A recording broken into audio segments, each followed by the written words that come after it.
There's a moment no one talks about. Not in songs, not in therapy, not even between friends. It's that moment when you've given your best, your presence, your warmth, your genuine courage. She looks at you as if all of it meant nothing. Her silence doesn't just reject you, it erases you. You weren't needy, you weren't dramatic, you were steady, attentive, even kind, maybe too kind. And still, she disappeared. Or worse, stayed, but colder. You try to rationalize it. She must be going through something. Maybe I said something wrong. Maybe I wasn't enough. But deep down, the question that claws at your ribs is far more haunting. Why does your warmth attract coldness? Why does sincerity become invisible? Why does effort feel punished? You think back, this wasn't the first time. The girl in high school who said she liked nice guys but chased the one who ghosted her. The woman who said, "You're everything I want," then vanished without a trace. The pattern is a loop, and you're always the one left holding the open thread. Here's the unspoken tragedy. Your vulnerability became a liability. The very thing that made you human, tender, open, was the thing that cost you connection. You've been taught that if you show up with love, you'll be met with love. That being dependable, emotionally available, generous would be enough. But somewhere between the theory and reality, something broke. And it broke inside you. Now, each time someone pulls away, it confirms what you're starting to fear. That something about you, your emotional transparency, your reliability, isn't just unappealing, it might be repelling. This is where the real wound begins. Not in the rejection itself, but in the internal war it creates. The war between who you are and who the world seems to reward.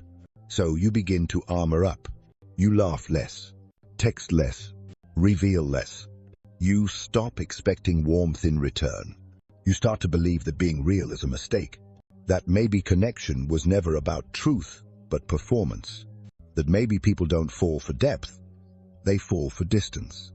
And yet even in that cynicism, a part of you still hopes, still lurks, still remembers how good it felt to be open, even if it ended in pain. But what if the pain wasn't a flaw in the system? What if it was a signal? Not that you were wrong to feel deeply alive, but that you've been playing the wrong game entirely. From an early age, you were taught one thing: being nice. It sounds harmless, but it wasn't advice, it was programming.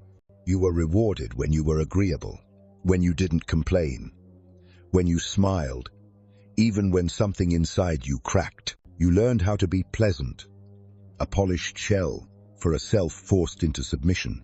And as you grew up, you carried that programming into love, into work, into every social exchange.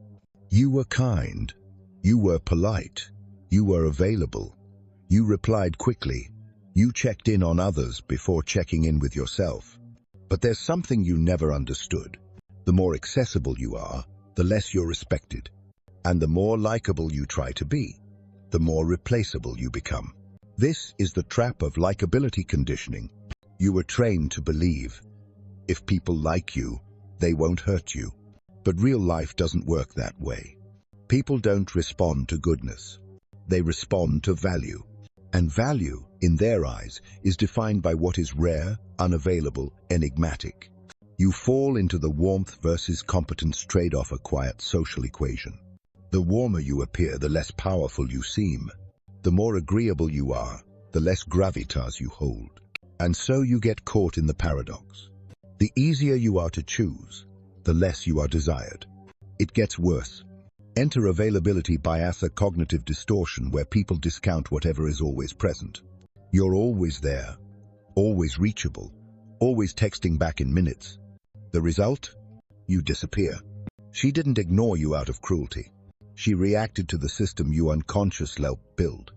A system where you made yourself always available and therefore not worth keeping. You weren't treated as exceptional because you never required anyone to choose you. You made yourself the default. And when you are the default, you are taken for granted. You weren't wrong to be kind. You were wrong to think that kindness was enough. You thought that if you were the light, people would stop chasing the shadows. But people don't always choose what's good for them. They choose what they feel they have to earn.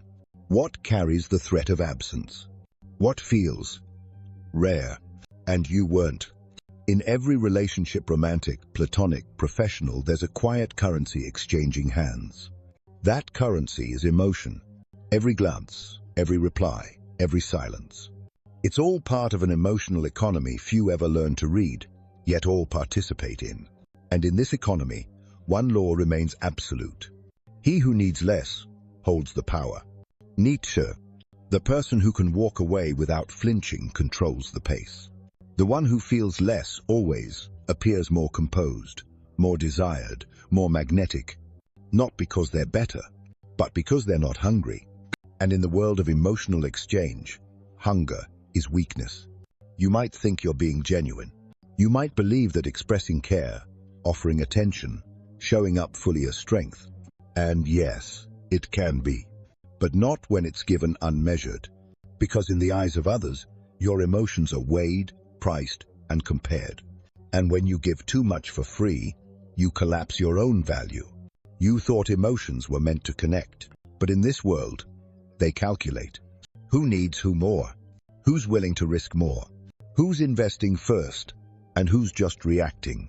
When you're always the one reaching out, apologizing first, accommodating, you're revealing a brutal truth. You need the connection more than they do. And in that imbalance, your power erodes. It's not personal. It's economic. People don't respect what is overabundant. They respect what's rare, what withholds, what makes them feel the weight of access. You think your emotional generosity will build intimacy, but more often, it builds asymmetry. They get used to receiving. You get used to diminishing. And one day you realize you're negotiating with someone who doesn't even realize they're in a negotiation, because you've already given away all your leverage, your time, your energy, your sincerity, before they even earned it. Power in emotional relationships doesn't come from being cold. It comes from knowing that you can detach, that your world doesn't collapse if they leave, that you are not emotionally indebted to someone just because you care. To need nothing is divine. Schopenhauer. This isn't about becoming numb. It's about becoming so internally full that nothing external owns you. So emotionally disciplined that no reaction pulls you off center. Once you see emotional energy as a limited currency, you stop spending it carelessly. You don't withdraw connection as punishment. You withhold investment as protection. Because in the end, love without limits isn't noble. It's bankrupt. There's a version of masculinity that was sold to you as the ideal. Be the good guy. Be patient, supportive. Never raise your voice. Always listen. Be the antidote to all her past pain. You became that man, and it broke you. Because while you were busy being agreeable, emotionally available, and endlessly understanding, she lost respect for you. Not because you were kind, but because you had no edge. This is the tragedy of the nice guy. He doesn't realize that beneath his politeness lies a repressed storm, a fear of rejection so deep, he shapes his entire personality around avoiding it. He doesn't say what he really wants. He doesn't draw lines. He doesn't challenge, lead, or assert, because deep down, he believes, if I just make her happy, she'll choose me. But relationships aren't built on comfort. They're built on tension, masculine and feminine, structure and chaos, presence and wildness.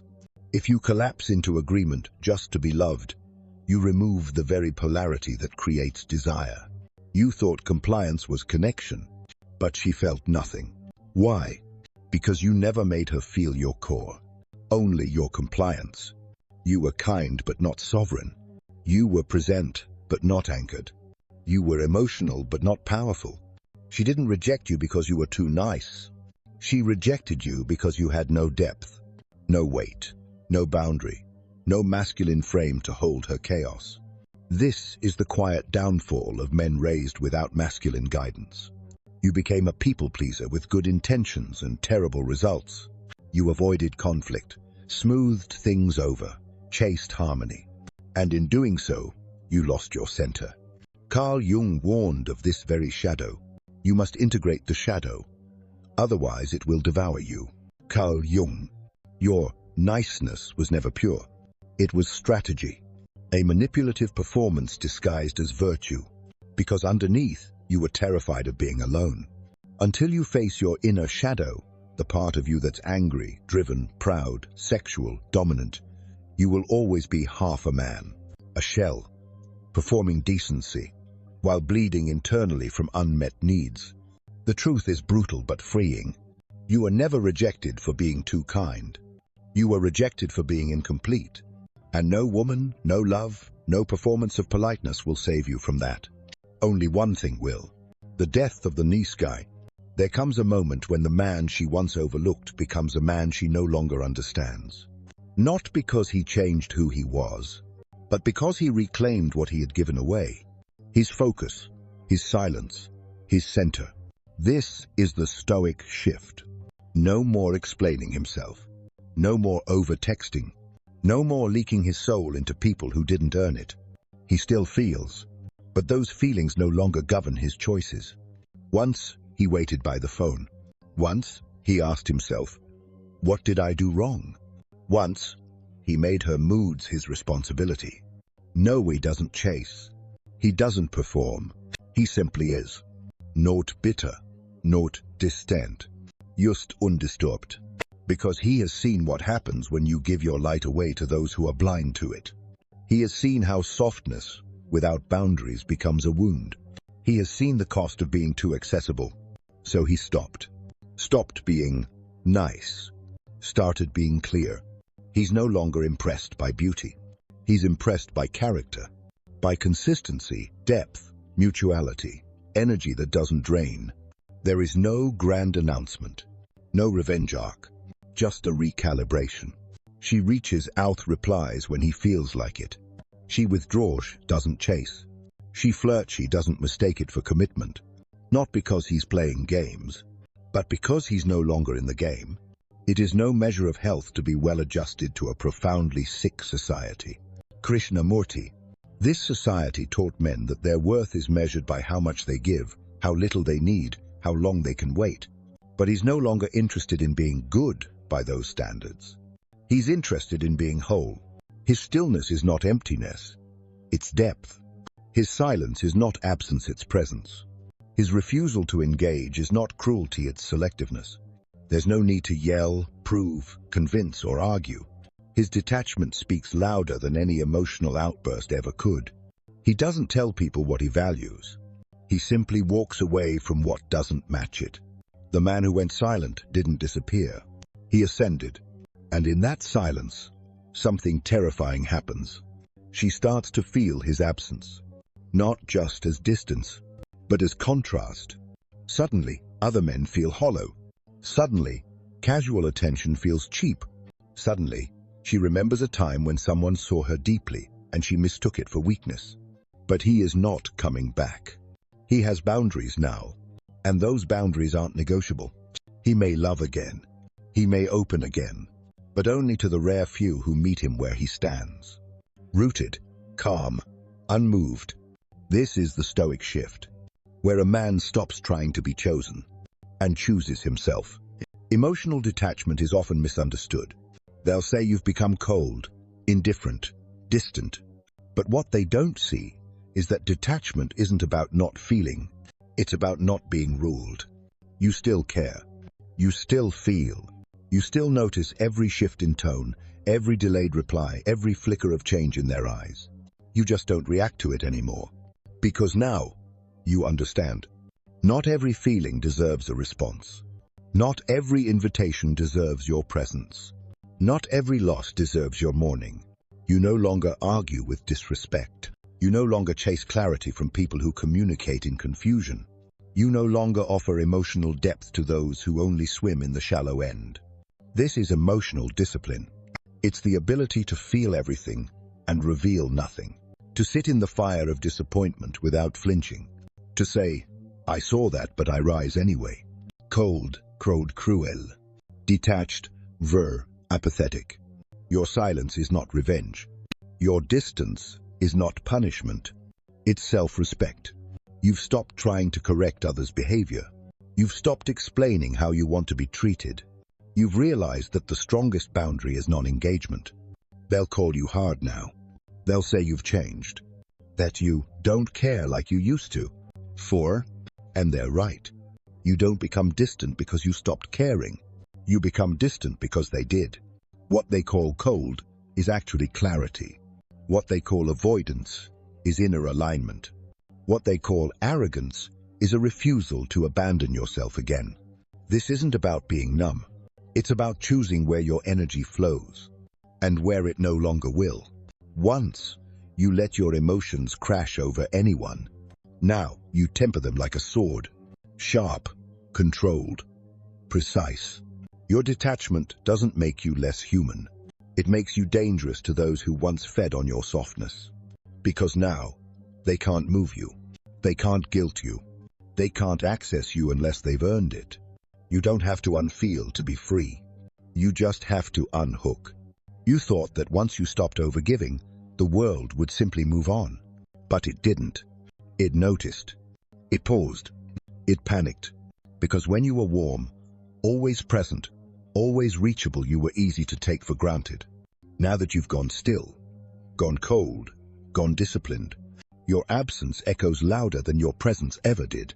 People start to circle back, not because they've changed, but because they're confused. They don't recognize this version of you. Quiet, unmoved, unreachable. They say things like, "Are you okay? You've been distant. I miss the old you." But the old you is gone, buried under the weight of too much giving and too little return. See, most people don't notice what they're consuming until the supply is cut off. They mistake your availability for permanence. They mistake your patience for passivity. And when you stop showing up, they feel the void you used to fill. But it's not your job to explain the void. Let it speak. Because coldness has a gravity of its own. It creates silence. And in that silence, they begin to reflect. Not because they wanted to, but because you finally forced them to sit with the loss of access. Your boundaries made you rare. Your detachment made you respected. Your stillness became something they could no longer ignore. And here's the paradox. The less you react, the more they feel. The less you speak, the more they remember your words. The less you reach, the more they wonder if you ever will again. You don't do this out of malice. This isn't revenge. This is the natural consequence of reclaiming your emotional center. Some people will hate you for it. They'll accuse you of being cold, robotic, arrogant. But what they're really saying is, you no longer let me feed off your warmth for free. And that's the price of clarity. You stop being liked by everyone and start being respected by the few who matter. You become a mirror.